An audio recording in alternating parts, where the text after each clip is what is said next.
A small craft slows beside an earthen bank as the last clear light leaves the water.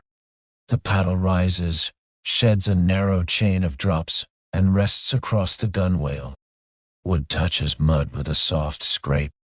A woven basket changes hands before the passenger steps onto firmer ground. Beyond the bank, timber walls and thatched roofs gather around a single low flame, while the dark outline of distant temple towers stands above the inhabited city without yet explaining it. The sound changes as soon as the craft stops moving. Open water had carried the paddle stroke outward, but the bank holds quieter noises close: bare feet on packed earth, basket fiber brushing a wooden post, insects pulsing in wet vegetation, and a vessel set down without being dropped. The air near the houses carries smoke, damp soil, and the faint dry scent of thatch. Angkor begins here not as a ruin or a monument, but as a place where ordinary arrivals still have to be completed carefully. The basket remains closed. It may contain food, tools, cloth, or another small load useful to the households nearby, but no label is needed for the weight to be real. 2 hands carry it away from the muddy edge. A third person steadies the craft. Someone moves the paddle farther from the path, so the darkness will not turn it into an obstacle. Each action is minor, yet together they reveal a city organized through countless transfers between water, earth, wood, and human effort. Water edges within Greater Angkor took many forms. Some belong to ponds, moats, channels, reservoirs, or local drainage. Some supported movement, while others served different purposes. This bank is left unnamed. It is enough that a small craft can reach it without turning every channel in the city into a navigable street. The people on shore know the depth near the mud, the safest place to step, and how far the craft must be pulled before it will remain steady. Once the basket is clear, the craft becomes lighter and rises slightly against the bank. A rope is looped around a worn wooden support. The passenger turns toward an earthen path that passes between houses and water. The distant towers remain visible above the roofs, but the path does not lead immediately toward them. It leads first toward stored water, cooking vessels, sleeping places, and the ordinary evening work of a metropolis whose greatest structures stood among far more perishable homes. Behind them, the craft rocks once against the bank, and then settles into the same quiet as the houses. From the bank, Angkor does not appear as one continuous wall of stone. Roof lines rise and fall behind trees and earthen mounds. Small ponds catch the remaining light. Paths cross open ground before disappearing beside houses. Stone towers mark important places, yet most daily life unfolds in buildings made from wood, thatch, earth, and other materials that will not survive like sandstone.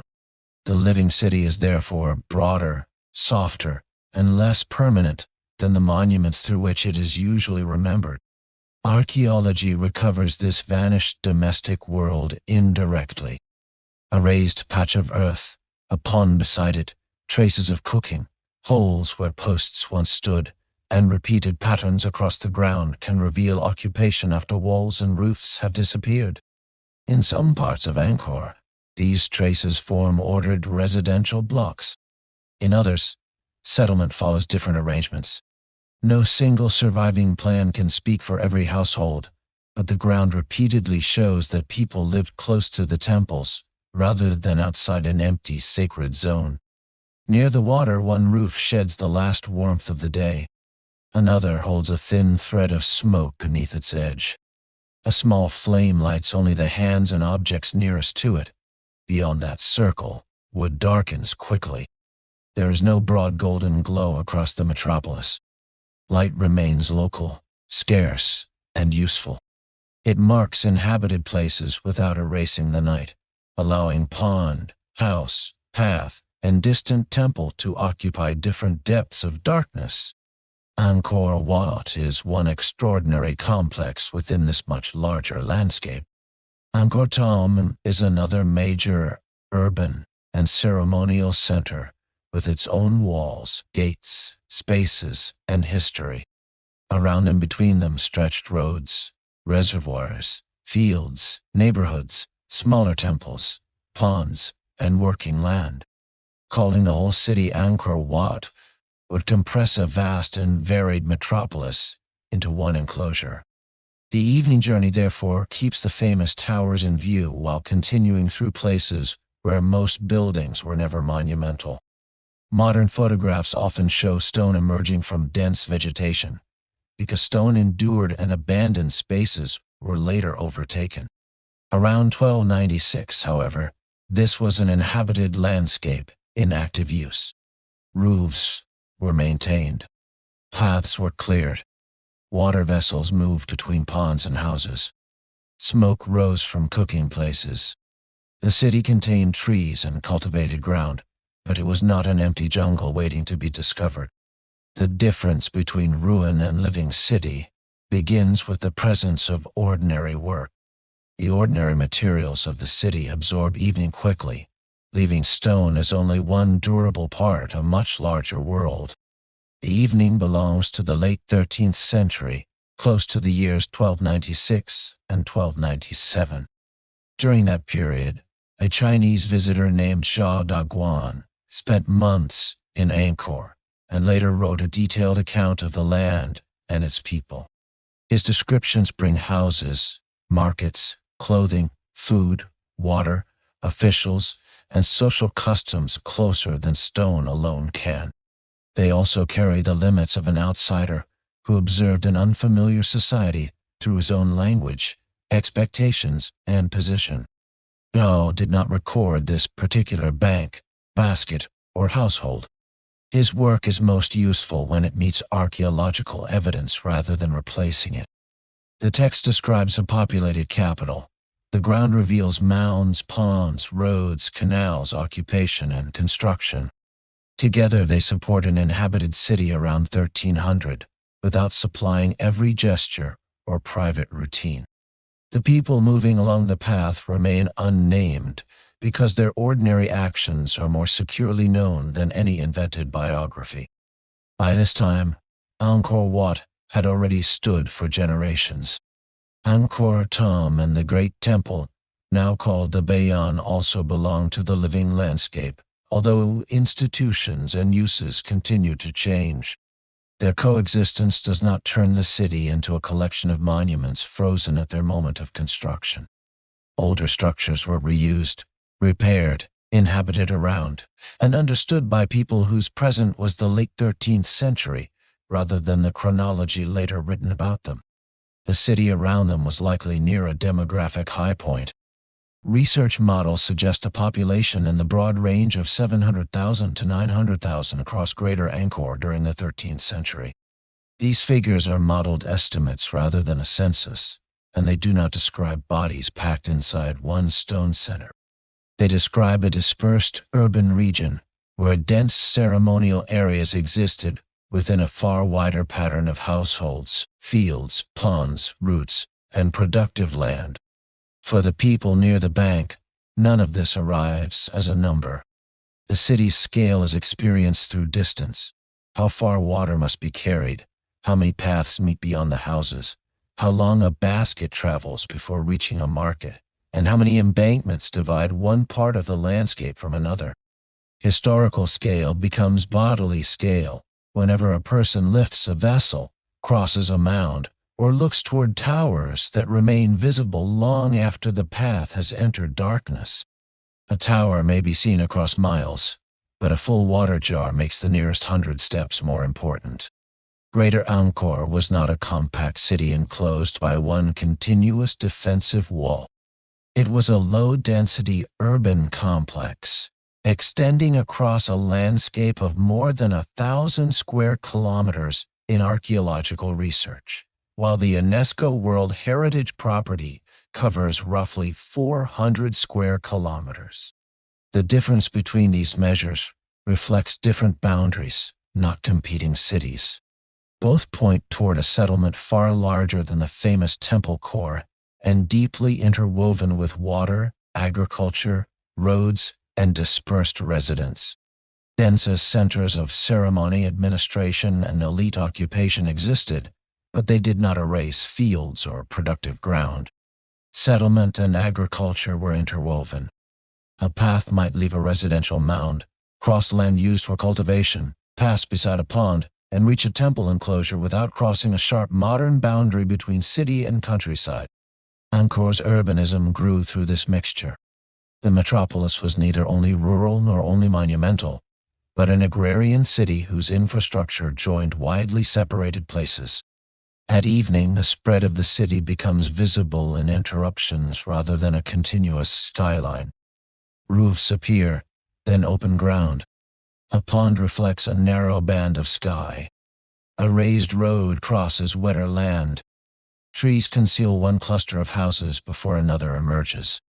Stone towers provide orientation from a distance, while daily movement depends on smaller landmarks. A familiar bank, a fork in the path, a particular mound, a bridge, or the edge of a water basin.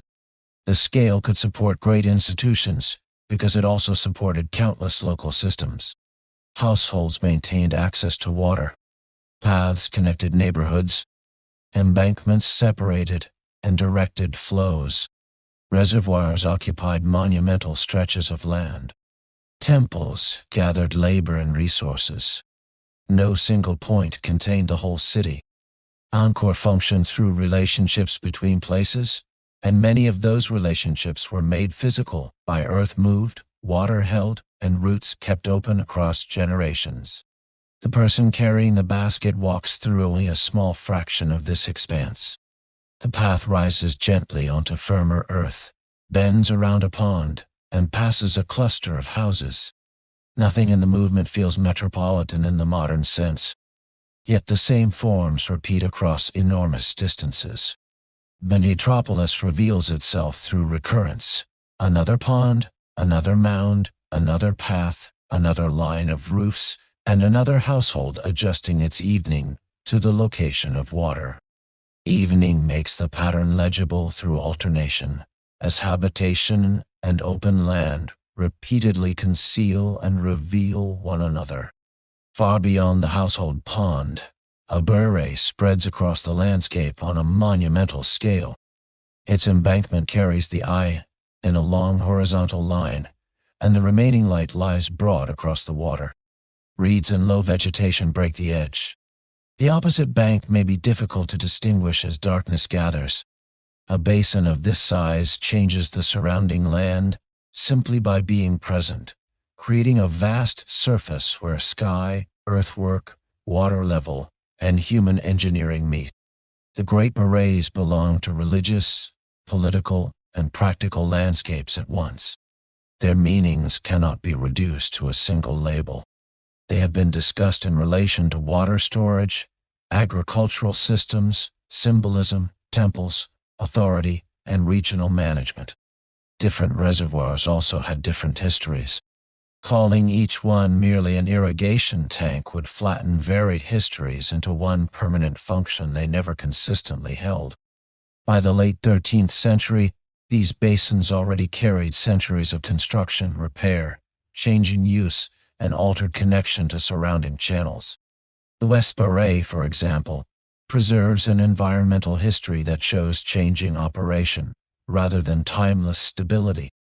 Elsewhere, the East Beret and East Meban express another relationship between reservoir and temple landscape. The city inherited its great waterworks from earlier generations and continued to live among systems whose purposes could shift. At the embankment, monumental scale returns to ordinary materials. Feet press the same earth that forms the Great Dike. Grass roots hold its surface. Small cuts reveal compacted layers. Water touches the lower edge differently as levels change. The reservoir may embody authority and cosmology, yet it also depends on soil, slope, outlets, maintenance, and repeated observation. The highest ideas of the city remain bound to the behavior of water against earth. As darkness deepens, the beret becomes quieter without becoming empty. Insects gather near vegetation. A small movement along the bank disappears before it reaches the far end. The water no longer reflects buildings clearly, only a broad difference between surface and sky. The reservoir scale now produces calm rather than spectacle. It holds the evening as a household vessel holds carried water, though the distance between those two containers is the distance between intimate life and imperial landscape. The long curve of the embankment continues beyond the last visible movement, carrying human intention into darkness. Between the great reservoir and the household pond lies a layered world of channels, dikes, basins, roads, and drainage. Some features carry water. Others hold it back, divide land, raise a root above wet ground, or direct flow away from vulnerable surfaces. Their geometry is practical but never simple. A shallow channel may matter only during part of the year, while a large embankment can shape settlement and movement even when little water is visible beside it. Angkor's water landscape accumulated over centuries. New works joined older ones. Channels were redirected, blocked, widened, neglected, repaired, or given different roles. Management could operate from elite institutions and large projects, but it also existed through neighborhood and household decisions. The result was not one perfectly centralized machine, repeating the same action forever. It was a changing network in which authority, local knowledge, environment, and inherited earthworks continually met. A person walking beside a channel reads its condition without needing a plan. The waterline has left a darker band on the earth. Leaves have gathered where flow slows. One bank is firm underfoot, while another has softened. A narrow breach would change where water goes. A blocked opening would change where it remains. Repeated attention to such details links the engineering of the city to the sensory knowledge of people who lived beside it. Not every channel carried boats. Some were too shallow, narrow, intermittent, obstructed, or designed for other tasks. Waterborne movement existed within the broader landscape, but it did not turn Angkor into a tropical Venice. Paths, causeways, bridges, banks, and dry routes remained essential. A basket might travel part of its distance by craft and the rest by foot, changing hands whenever water ceased to be the easiest surface. The city adapted because its waterworks existed at many scales. A vast barrage altered the horizon. A neighborhood pond served nearby homes. A roadside ditch protected a path. A household vessel carried only what two hands could manage. None of these scales replaces the others. Together they make water available, dangerous, useful, scarce, abundant, ceremonial, and ordinary in different places. The city's resilience and vulnerability both grew from this dense layering of relationships. In this layered network, control is never absolute. Water always answers both to design and to the ground beneath it. The path leaves the larger dike and enters a neighborhood raised slightly above wetter ground. Houses stand on earthen mounds or other prepared surfaces, with ponds nearby in patterns that archaeology can still trace. The surviving ground does not provide one universal house plan. It reveals repeated choices about elevation, access, water, and space. Each cluster responds to local conditions, and the city becomes intimate again as the path narrows between wooden posts, woven surfaces, and thatched roofs. Wooden and organic buildings dominated much of domestic Angkor. Their walls and roofs required renewal. Posts met damp ground. Thatch weathered. Woven materials flexed and frayed. A house could be substantial in use and memory, while leaving little standing architecture centuries later. The stone temple survives more visibly because its material resists time, not because everyone lived inside stone. Around the houses, repair is therefore part of ordinary existence rather than an exceptional event. One household mound holds a cooking area. Another shows signs of construction or rebuilding. In sampled parts of the Angkor Wat enclosure, archaeologists have found evidence for both cooking and house construction, demonstrating that temple landscapes also contained residential life.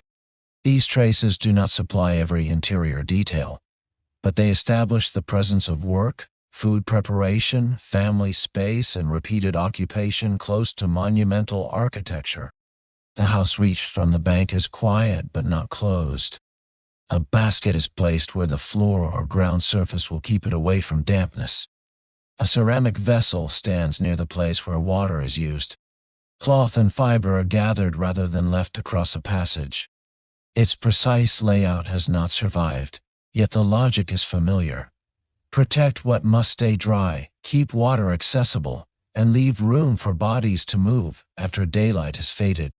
Around the pond, several roofs belong to several households rather than one isolated family. Low voices cross short distances. A child or adult may be called back from the water edge without any words needing to be recovered. Smoke settles beneath rooflines. Frogs and insects occupy the spaces between human sounds. The neighborhood is neither silent nor crowded. It is a cluster of lives sharing paths, water, and proximity, while retaining separate work, status, and household boundaries. Pond, roof, path, and cooking smoke form a domestic geography that temple towers alone could never describe. At the pond edge, a fired clay vessel is lowered close to the water. The person holding it bends from the knees rather than reaching too far over soft ground. The rim touches the surface, tips, and begins to fill. Weight gathers slowly.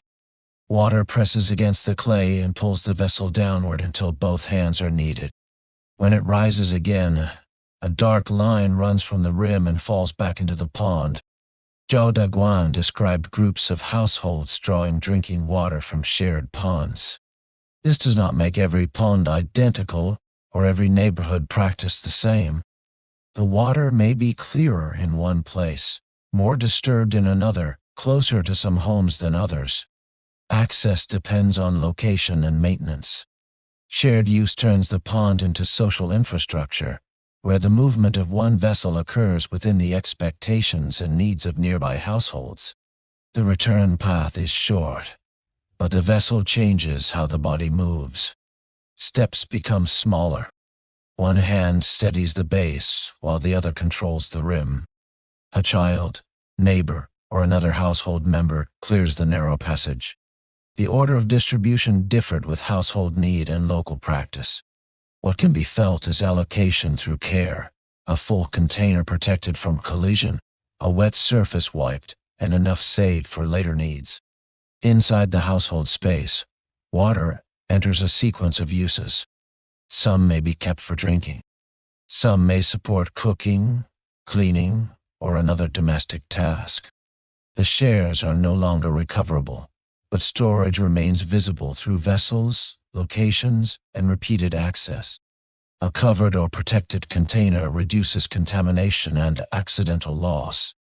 Even without a written household rule, the placement of water reveals decisions about priority, labor, and the uncertain time until the next trip.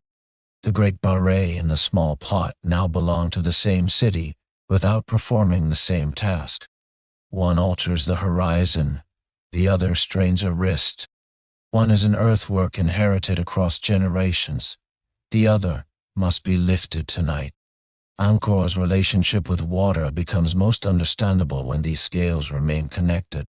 Monumental systems shape possibilities, but daily life depends on the final distance between a pond and a household, completed one heavy vessel at a time. A thin wet trail follows the carrier home and disappears almost as soon as the vessel is put down. A clay cooking vessel receives a measured amount of water. Nearby, dry grain moves through fingers and into another container. Rice was central to regional subsistence, but one evening cannot stand for every household meal across Angkor. Ingredients varied with season, access, status, exchange, and local habit. The food remains modestly described: grain, water, heat, and the practical work required to make something ready without turning the household into a feast reconstructed from guesswork. A small fire warms the vessel from below. Smoke rises toward the roof and finds its way through openings in the organic structure. Steam begins as a faint change above the rim, then becomes visible in the local light. A lid is shifted. The sound is low, water moving, fuel settling, clay touched by wood or hand. Cooking changes the air inside the house, adding warmth and moisture to the dry smells of fiber, thatch, and stored goods. Archaeological traces of cooking at residential mounds make the activity secure even when the recipe is not. Charred remains, ceramics, and occupation surfaces can establish that food was prepared without preserving the exact sequence followed by one family. The hands at work therefore remain focused on ordinary actions, keeping ash away from the vessel, controlling heat, protecting dry grain, and using only as much water as the household can afford to carry again. Not every household ate equally. Access to goods, labor, land, market exchange, and institutional ties shaped difference across the city. Fine materials and larger spaces could signal status, while ordinary objects carried long histories of repair and use. Difference appears quietly in portions, vessels, space, and access to water. A smaller portion, a better vessel, or an easier path to water can suggest unequal circumstances without assigning a precise rank to unnamed people. When the food is ready, the work does not end. A portion of water remains protected. Dry material is folded or covered. Fuel is moved away from damp ground. The cooking vessel is left where it will not be overturned in darkness. What is saved matters as much as what is consumed, because morning will bring another sequence of carrying, preparing, and moving through the city. Evening order keeps tomorrow from beginning with preventable loss.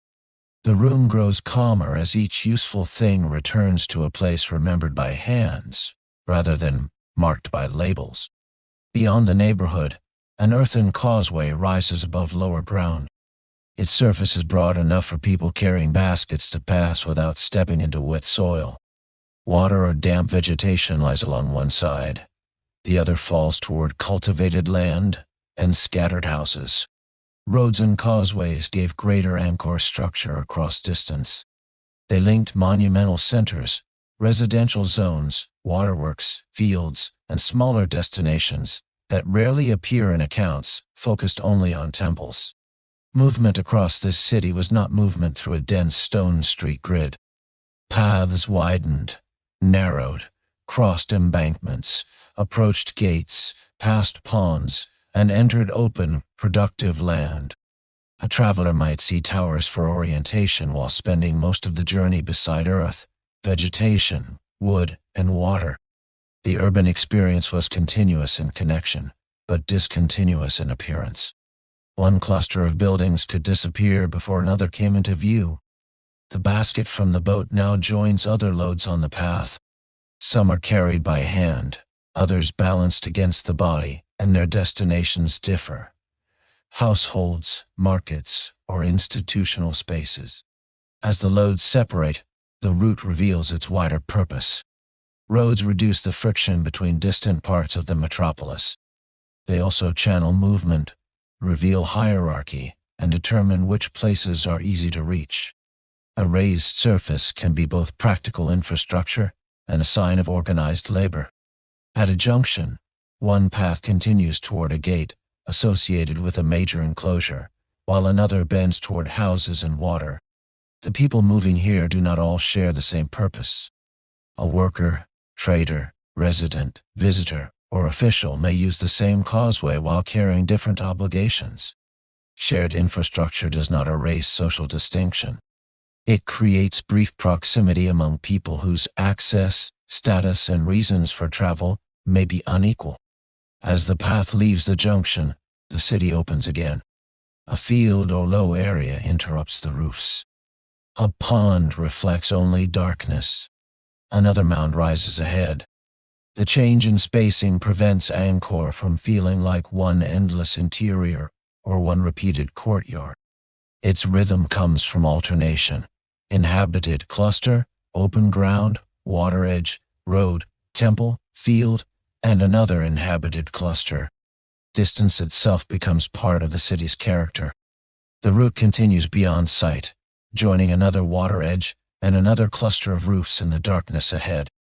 Near a busier route, market activity is drawing inward. Zhao Daguan described markets and noted women as active traders, offering a rare glimpse of commerce in the late 13th century capital. His account preserves no universal market plan or single closing hour. His observations do, however, support places where goods, people, bargaining, and repeated exchange gather. As evening advances, mats are folded, small items are gathered, and baskets become lighter or are prepared for the journey home. The market remains active without becoming loud. Low voices overlap. Fiber slides across earth as a mat is rolled. Ceramic objects touch with restrained care. A buyer pauses, then moves on. Someone counts by memory or habit without any price needing to be invented. The most visible change is reduction. Fewer goods exposed, fewer bodies remaining in one place, and more loads shifting from display back into transport. Trade connected households to wider networks of making, exchange, and movement, but not every object traveled far. Some goods came from nearby fields, ponds, workshops, or neighborhoods. Others moved through longer routes reaching beyond Angkor. The market held these scales together temporarily. A local food item and a more distant material could rest on neighboring mats without revealing their full journeys. By night, both returned to baskets, storage, or the hands of new owners. Commerce also reveals social difference. Some people can choose among goods. Others arrive with narrower means or obligations. Some traders control more space or better materials. Zhou's account preserves impressions of inequality, but cannot assign a precise class to every person at an unnamed market. The evening remains attentive to access without turning difference into drama. A finer basket, an easier route, or a servant carrying a load can suggest hierarchy quietly. When the last mat is rolled, the market does not vanish from the city. Its goods continue along paths, across banks, and into houses. Empty space remains where exchange had briefly concentrated people. A few voices move away in different directions. The market was one node within the low-density metropolis, not its permanent center. Its closing rhythm sends movement outward, returning commerce to the same dispersed landscape of water, mounds, fields, and neighborhoods from which it came. The last basket carries the market away in pieces, distributing its remaining life across separate paths and homes. Another small craft moves along a broader water edge, guided slowly enough for the bank to remain close. Its route may follow a pond, moat, basin, or channel suitable for limited movement. Many other water lines nearby serve different purposes and did not carry boats. The craft belongs to a mixed transport world, in which water and land repeatedly exchange loads. A paddle or pole enters the water with minimal force. The craft carries baskets rather than a dramatic cargo. One load may have traveled only a short distance. Another may continue farther after reaching shore. The city does not require every movement to be long-distance trade. Local circulation is equally important. Food, water, tools, fiber, clay vessels, and people moving between households, markets, work areas, and institutional spaces. At the bank, transfer repeats the opening pattern with small differences. A basket is lifted before the craft is fully empty. A foot searches for firm earth. Someone on shore receives the weight and turns immediately toward a path. Repetition gives the city continuity. It also reveals variation. Another bank is steeper, another support more worn, another path farther from the houses, another water surface more open to wind. Where water travel ends, baskets preserve mobility. Woven containers adapt to irregular contents, tighten under weight, and can be carried through spaces a boat cannot enter. Their flexibility is a form of infrastructure as important as the bank or path. Monumental Angkor depended on soft technologies, fiber, rope, mats, baskets, cloth. that rarely survive like stone but made daily movement possible across water and land. The craft leaves behind a widening set of ripples.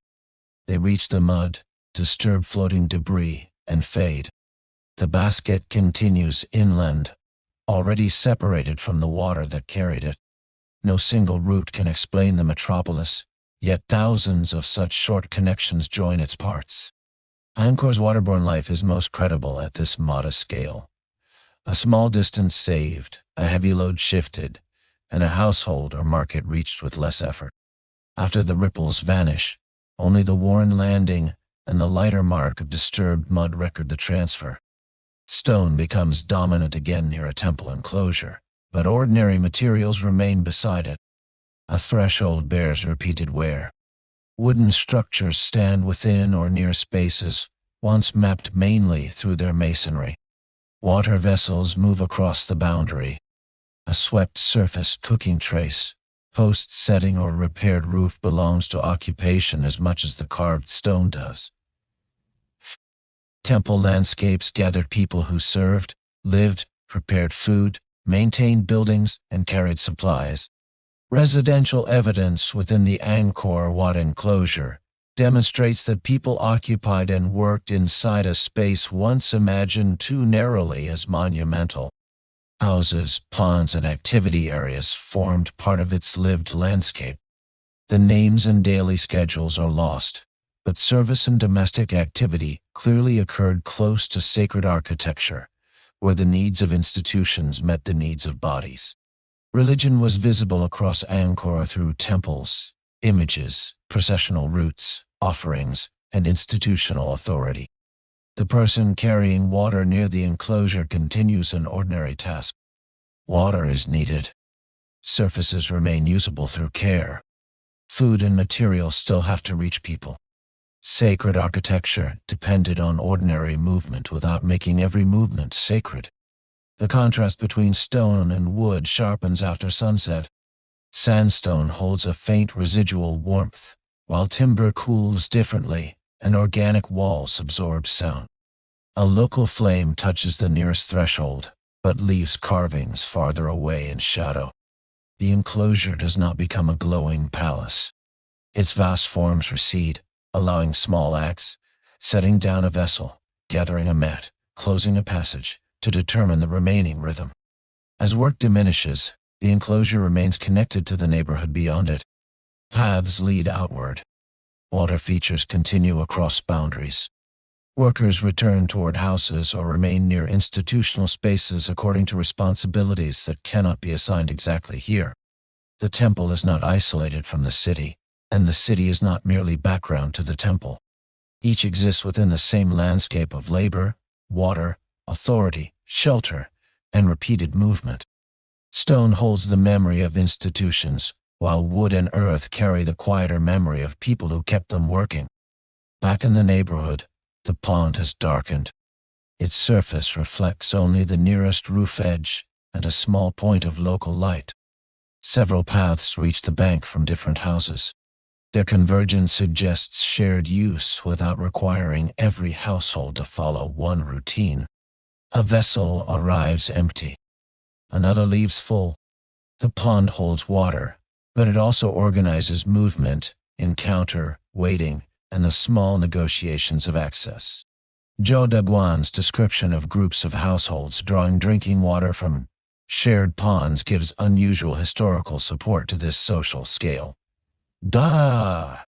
Archaeological ponds beside residential mounds add a material dimension. Together, text and archaeology show proximity without uniformity. One pond may serve several households, another may have a different role. Water sources were embedded within the spaces where people lived. The bank records used through wear. Repeated feet, compact one approach more than another. Damp clay collects at the lower edge. A vessel leaves a circular mark where it rests. Frogs call from vegetation, and insects fill the intervals between voices. The words are lost, but human presence remains clear. Bodies near one another, each occupied with a task that depends on the same water. Shared access also demands care. Debris near the approach can make footing unsafe. Disturbed edges may cloud the water. A damaged path increases the labor of every trip. Maintenance may be informal, household-based, organized through local authority. The precise arrangement varies, but neglect has immediate consequences. A pond is useful not because water exists there alone, but because people can reach, collect, and protect it. As the last vessel leaves, the pond remains a social center without anyone standing at its edge. Paths radiate towards separate homes. Each carried portion enters a different sequence of use. The shared source becomes many private acts: drinking, cooking, washing, storing, or saving for morning. Water binds the neighborhood while also disappearing into household boundaries, one vessel at a time. The pond keeps no account of which household carried which portion, yet every path around it records dependence. Near a shallow channel, leaves and loose debris have gathered where water would need to pass. A hand or simple tool clears the obstruction and places the material away from the edge. The channel is not filled by a storm tonight. Its shape alone explains the reason for care. When heavier water comes, flow will follow the lowest available route, and a neglected blockage can redirect it toward a path, bank, or household mound. The monsoon climate made water management a recurring concern, but no exact season, forecast, or rainfall belongs to this evening. Preparation appears in ordinary signs: a cleared outlet, a compacted bank, a roof edge checked for weakness, and stored goods kept above damp ground. Such work responds to known environmental patterns without pretending that one documented storm is approaching. Large waterworks required organized labor, yet the city's maintenance did not occur only through great state projects. Household and neighborhood decisions also shape ponds, paths, drainage, and access. Authority, obligation, local knowledge, and practical need overlapped. The person clearing leaves may be acting within a responsibility understood by several homes, under a local arrangement, or simply because the blockage threatens the route used every day. Every repair belongs to a longer history. A bank compacted tonight rests on earth moved earlier. A channel follows or alters an older line.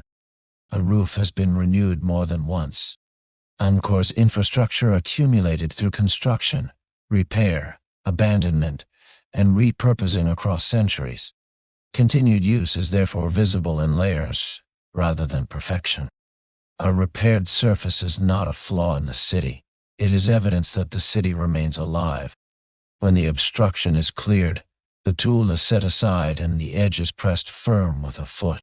The task ends quietly. No dramatic weather follows. The value lies in readiness. Water has a path, the bank is less vulnerable, and one source of avoidable trouble has been removed. Across Angkor, countless acts of maintenance must have supported the larger systems whose scale now appears so extraordinary. Readiness leaves little monument of its own, only a clear passage and fewer problems waiting for the next day. The wooden neighborhood settles through a series of small sounds. A wall panel shifts as the air cools. Thatch moves lightly above the roof beams. A basket is set against a post. A clay vessel touches packed earth. Insects continue at a steadier rhythm than human voices. The houses do not become silent at once. They pass gradually from work into rest, with each completed task removing another reason to remain in motion. Light remains close to where it is needed. A small flame or cooking fire is reduced rather than enlarged. It reaches a vessel, a hand, and part of a wooden support, then disappears into darkness beyond. The form of the light is no longer clear, but its physical limits remain. Fuel is work, smoke gathers, and local light cannot illuminate a whole neighborhood. Roofs and paths survive mostly as silhouettes. Inside the houses, cloth, mats, baskets, vessels, and tools move into places where they will remain until morning. Open passages clear. Water is protected. Food is covered. The arrangement varies from one household to another, yet the evening logic is consistent. Reduce loss, avoid collision in darkness, and place tomorrow's necessities within reach.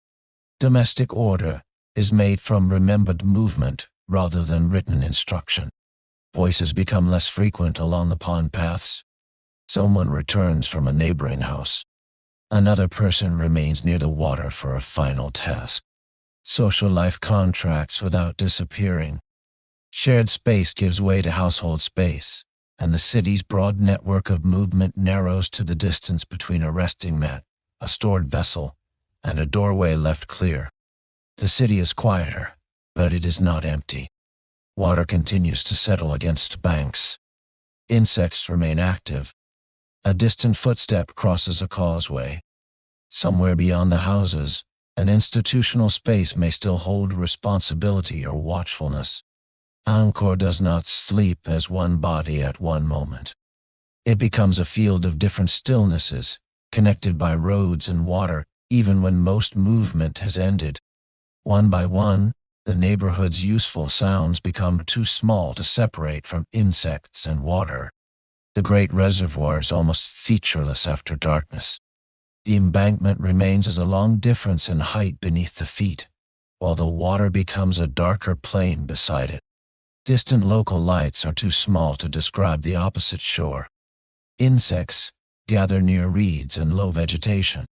The barre no longer holds the evening sky clearly. It holds only faint changes in surface and the quiet pressure of enormous scale. Nothing in the water predicts catastrophe. Later centuries brought environmental stress, institutional change, shifting land use, and gradual transformations, but this late 13th century night carries no warning of them. Angkor's history cannot be reduced to one failed monsoon or one sudden collapse. For now, the reservoir belongs to a functioning city whose people inherit old works, adapt them, and continue their lives among systems already changed many times. The barre's stillness differs from the household pond. The pond carries the memory of recent vessels and footsteps. The reservoir holds distance. Its far edge is beyond easy perception, and its water belongs to institutions, landscapes, meanings, and histories larger than one neighborhood. Yet both surfaces respond to wind, sediment, banks, inflow, evaporation, and human intervention. Scale changes experience without changing the material nature of water. Along the embankment, a person turns back toward the inhabited areas. The path is known even when details are not visible. A change in ground texture marks the edge. A cluster of roofs lies somewhere ahead. The journey from monumental water to household water can now be completed in reverse. Reservoir, dike, channel, path, pond, vessel, house. The city contracts one scale at a time. Behind the walker, the reservoir remains. It requires no final explanation. Its presence has already linked engineering, authority, symbolism, environment, and ordinary need. Darkness removes the temptation to treat it as a diagram. Only the water and earthwork remain, immense and quiet, while the life they supported continues in smaller containers beyond the bank. The dark surface offers no image of the city, yet the city remains present in every bank that contains it. Inside the house, the carried water is still. The vessel stands where it will not be struck in darkness. A basket rests against wood. The cooking place has cooled. Cloth settles around tired bodies, and the roof holds the remaining household warmth close to the earth. Outside, the pond no longer shows a clear reflection. The nearest path is only a slightly firmer darkness between water and home. Tomorrow, vessels will return to the pond. Baskets will move toward paths and markets. Water will be lifted, divided, heated, spilled, saved, and carried again. The city's continuity depends less on one grand gesture than on repeated acts performed across thousands of households and institutions. A reservoir can shape the horizon, But life begins each morning with smaller distances that bodies must cross. The distant temple towers remain above the rooflines, but they are no longer the only measure of Angkor.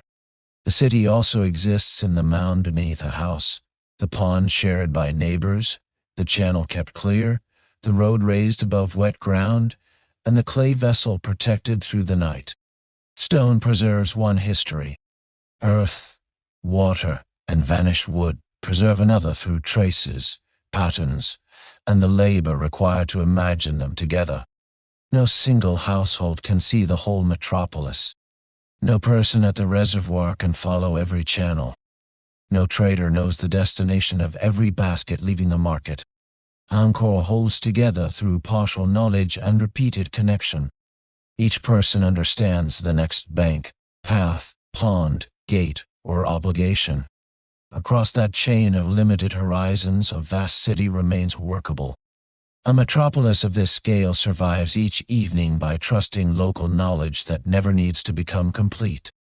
The water city now rests in many separate places. A great reservoir lies dark beneath the sky. A neighborhood pond holds the last faint movement of insects. A wooden house keeps one vessel of water beside sleeping people. Temple towers stand beyond the roofs, present but no longer dominant. For a few hours, Angkor is no larger than a quiet bank, a closed basket, and the weight of water safely carried home.